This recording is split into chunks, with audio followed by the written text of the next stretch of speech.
আরজিকর কাণ্ডে জনগণের ক্ষোভ দূর করতে আসরে নেমেছে কলকাতা পুলিশ। একটি দীর্ঘ ফেসবুক পোস্টে পুলিশের ওপর ভরসা রাখার আর্জি জানানো হয়েছে। এর পাশাপাশি লালবাজারের তরফে আশ্বাস দেওয়া হয়েছে যে দ্রুত ন্যায় বিচার হবে। কলকাতার আরজিকর হাসপাতালে তরুণী চিকিৎসককে কর্তব্যরত অবস্থায় ধর্ষণ করে খুনের ঘটনায় গোটা রাজ্যেই প্রতিবাদ বিক্ষোভ শুরু হয়েছে। রাজ্যের বহু সরকারি এবং বেসরকারি হাসপাতালে কর্মবিরতির ডাক দিয়েছেন জুনিয়র চিকিৎসকরা। সাধারণ কিংবা আপতকালীন সব বিভাগেই পরিষেবা বন্ধ রাখার কথা বলা হয়েছে। আন্দোলন করছে একাধিক নাগরিক সংগঠনও। মেয়েরা রাত দখল করো শিরোনাম সহ একটি পোস্টার ছড়িয়ে পড়ছে সমাজ মাধ্যমে। পোস্টারটির নিচে লেখা জাস্টিস ফর আরজিকর। এই আবহে কলকাতা পুলিশের ভরসা রাখুন পোস্টকে তাৎপর্যপূর্ণ বলেই মনে করা হচ্ছে।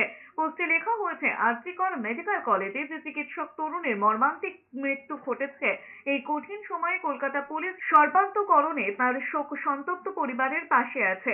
এই ঘটনায় মানুষের ক্ষোভ, শোক, রাগ অত্যন্ত স্বাভাবিক, বিশেষ করে চিকিৎসক সমাজের এবং মৃতার পরিজনদের। এই ক্ষোভ, শোক, ক্রোধের নতমস্তক সুরে পুলিশও এই যন্ত্রণা বর্ণনাতীত।